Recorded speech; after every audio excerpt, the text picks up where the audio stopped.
कार्यक्रम के पुण्यार्चक हैं प्राचीन श्री अग्रवाल दिगंबर जैन पंचायत रजिस्टर धर्मपुरा, प्रधान श्री चक्रेश जैन, महामंत्री श्री विजेंद्र जैन, कोषाध्यक्ष श्री शेखर जैन, सचिव श्री नीरज जैन, मंदिर मैनेजर श्री पुनीत जैन।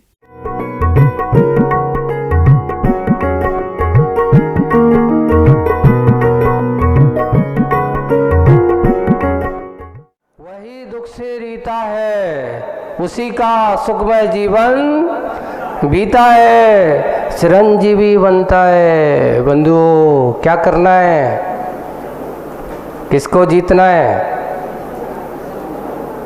रसना को, जीव को। एक 4 अंगुल की थोड़ी सी नीम की चटनी जैसा करंट लगाने की जरूरत है, बस समझ में आ जाता है। वो कहती नहीं, अब नहीं, ये नहीं चाहिए, अब ये नहीं चाहिए, वो रुक जाता है। ऐसी ही अब और उसी की बनती वचनावली, 100 पर दुख निवारणी संजीवनी बटी। यही रसना से ही अच्छी क्या बनती है? वचनावली, जो 100 पर दुख का निवारण करने वाली है। और दूसरों के अच्छे मीठे बोल बोलो तो अगर कोई कितना बीमार हो तो बीमारी के लिए भी संजीवनी बट्टी बन जाती है। वह रसना है। चलना, अनुचित चलना और कुचलना, 3 बातें। कितनी बातें? चलना, अनुचित चलना और कुचलना, ये 3 बातें हैं। प्रसंग चल रहा है कुचलने का, क्योंकि माटी को क्या कर रहा है? पैरों से रौंदने का है, कुचलने का है। तो प्रसंग चल रहा है कुचलने का। कुचली जाएगी माँ माटी, फिर भला क्या कहूँ, क्यों कहूँ, किस विध कहूँ पदों को, और गंभीर होती रसना। और रसना कहती है अब मौन रहो, कहने की जरूरत नहीं है। किस विध कहो, चलना, अनुचित चलना और कुचलना, ये तीनों बातें। प्रसंग चल रहा है कुचलने का। कुचली जाएगी माँ माटी, फिर भी भला, फिर भी भला, ये अपन कहते हैं क्यों ये तो भला, क्या कहूँ, क्यों कहूँ, किस विध कहूँ पदों को, यानी पैरों को, और गंभीर होती रसना। यहाँ रसना का काम पूरा हो गया, मौन है। अब आती है दूसरी, क्या? महकती इस दुर्गंध को। कौन सी इंद्री आ रही है रसना के बाद? महकती इस दुर्गंध को शिल्पी की नासा ने भी अपना भोजन बना लिया,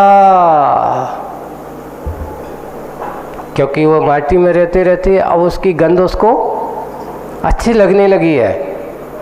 माटी में काम करने वाले एक दूसरा व्यक्ति है, वो माटी के ऐसा देखता है, वो कहता है गंध आ रही है, उसको माटी बसाती है। लेकिन उसको वह महकती इस दुर्गंध को शिल्पी की नासा ने भी अपना भोजन बना लिया। तभी तो माटी को कुचलने अनुमति प्रेरित नहीं करती, वह इस घृणा कार्य की निंदा ही करती है।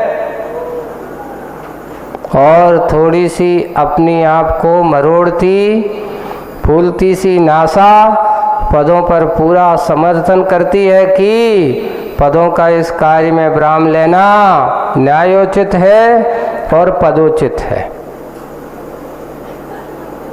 न्यायोचित है और पदोचित है, ये पदों के लिए ठीक है, और न्याय इस प्रकार के कुचलना ठीक नहीं है।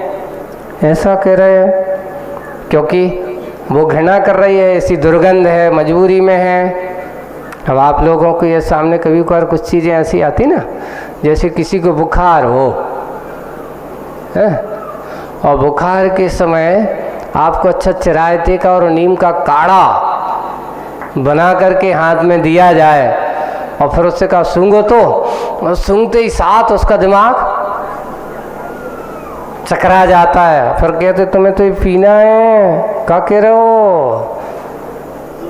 जब सूंघने में इतना कड़वा लग रहा है तो पिएंगे तो क्या होगा? पर पीना तो है अगर तुम्हें बुखार ठीक करना है तो, क्योंकि बिना इसको पान किए तेरा बुखार जाने वाला नहीं है। वही है कि यहाँ शिल्पी ने तो अपना उसको भोजन बना लिया, माटी को कुचलने की अनुमति प्रेरित नहीं करती, वो प्रेरित नहीं करती वह, पर लेकिन वो घ्राण इंद्री कह रही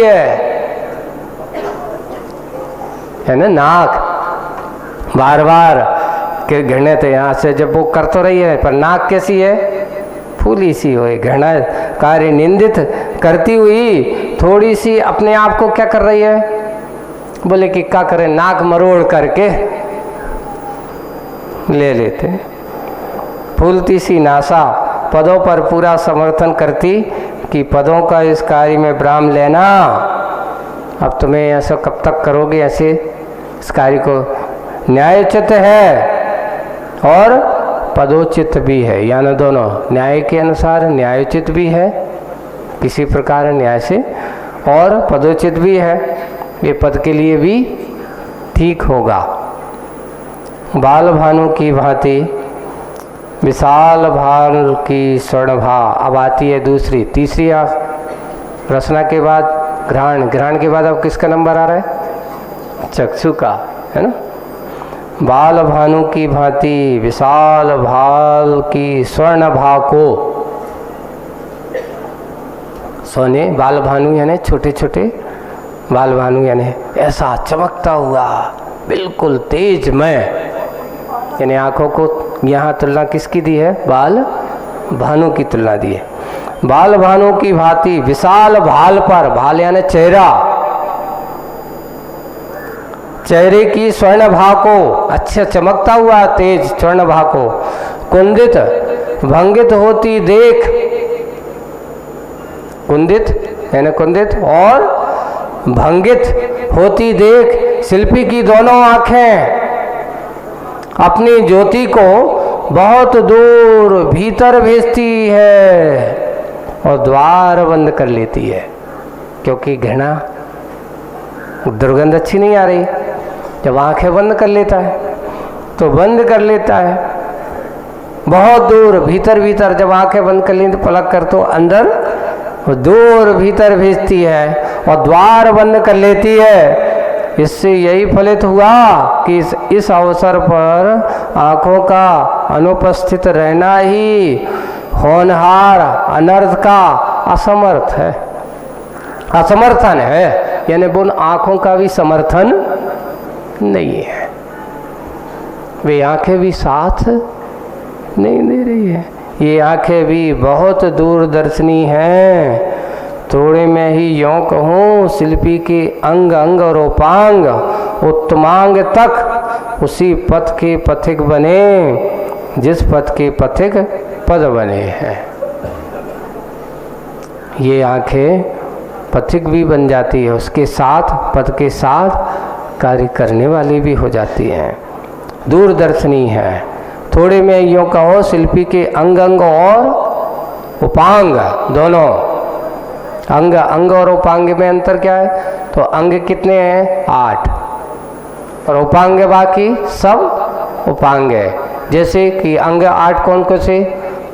2 पैर, 2 हाथ, कितने हो गए? 4।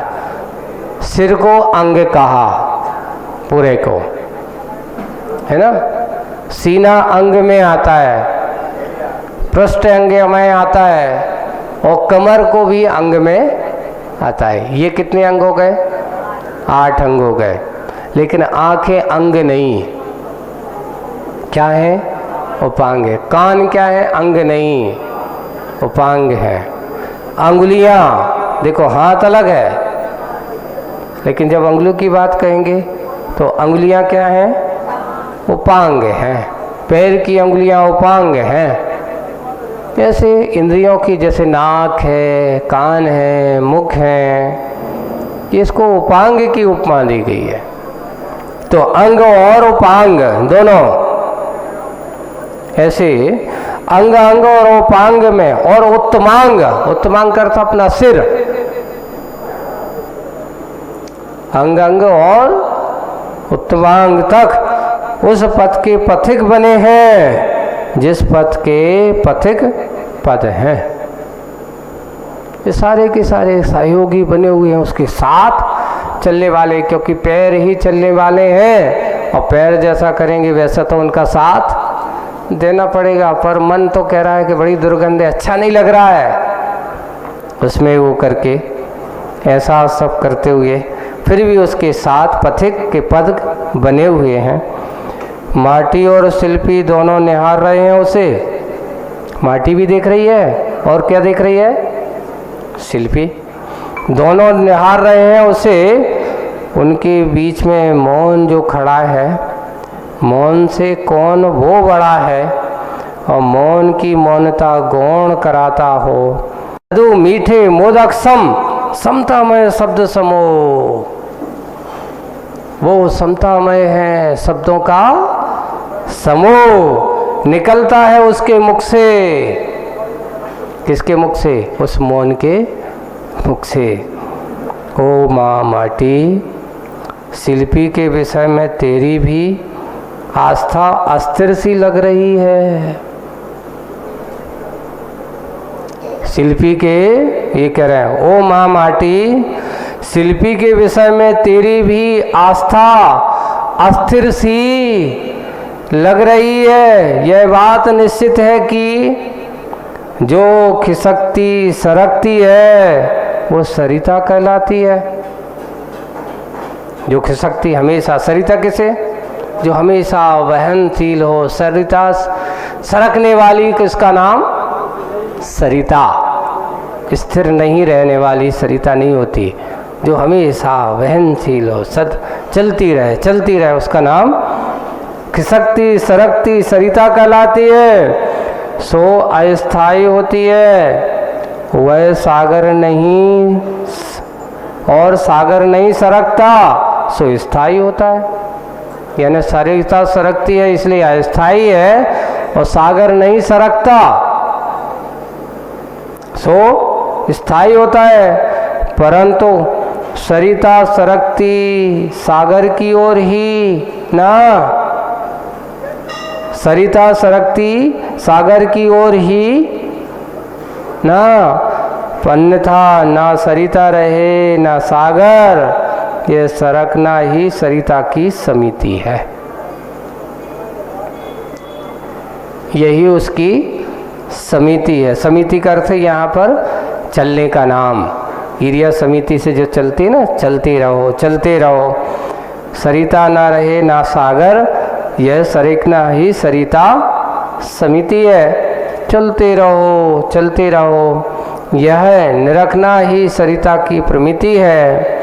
बस यही तो आस्था कहलाती है। आस्था छटपटाती रहती जब तक उसे चरण नहीं मिलते चलने को। आपको एक ध्यान रखना, यहाँ सम्यक दर्शन की बात, सम्यक दृष्टि है, वो हमेशा विचार करता रहता है, सोचता रहता है कि वो दिन कब आए भगवान कि मैं भी आप जैसे मार्ग पर चलूँ। वही चिंतन है कि जब तक चरण नहीं मिलते चलने को, वह या आस्था कहती निरखने की सरिता प्रमिति है। वह प्रमिति यानी और विशेष रूप से अपने आप को जानने वाली ऐसी प्रमिति यानी प्रमा ज्ञान के रूप में वह प्रमिति है। बस यही तो आस्था कहलाती है। आस्था छटपटाती रहती है किसके लिए? जब तक उसे चरण नहीं मिलते चलने को। वह चारित्र की हमेशा अपेक्षा रखता है और आस्था के बिना आचरण में आनंद आता नहीं। ये भी बात सत्य है।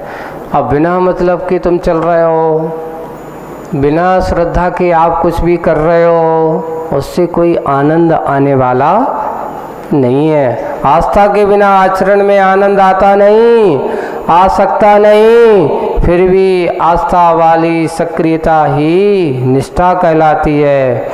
यह भी बात ज्ञात रहे, यह भी तुम्हें जानने की ज़रूरत है।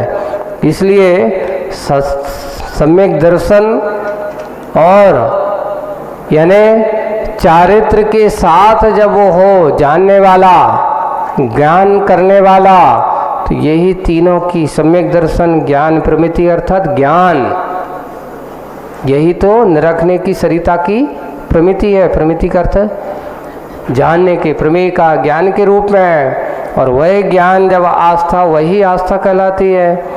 आस्था छटपटाती रहती है।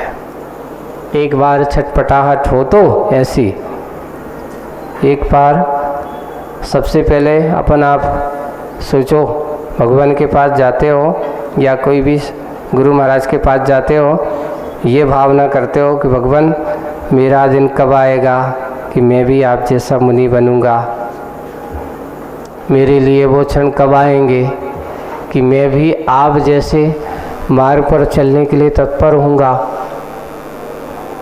मेरे वे क्षण कब होंगे जब मेरे हाथ में भी आप जैसा संयम का उपकरण होगा। ये कहलाती है अंतरंग की छटपटाहट।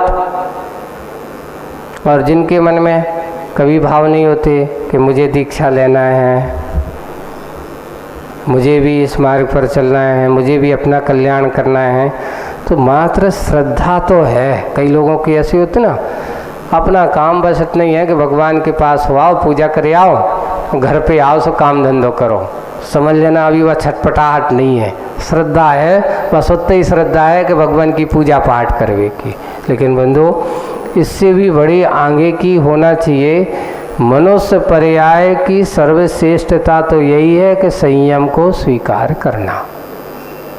मात्र सुख साधनों में रम जाना ये मनुष्य पर्याय की सार्थकता नहीं है। मनुष्य पर्याय को सार्थक करना है तो संयम ही एक ऐसा उपक्रम है जिनके माध्यम से ही हम उसको आचरण, इसलिए वही कहा आचरण की, अगर जब तक आस्था आचरण में नहीं ढलती तब तक उसे आनंद की अनुभूति नहीं होती। आनंद की अनुभूति मात्र आस्थावान बनने से नहीं, आचरणवान बनने में होता है। इसलिए आचरणवान बनना जरूरी है। आज बस इतना ही। बोलिए परम पूज्य आचार्य गुरुवर श्री विद्यासागर जी महाराज की।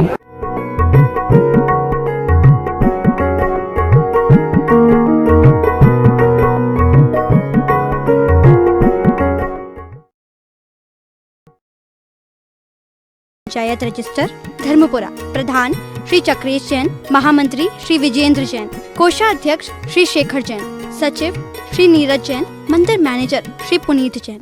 समाधि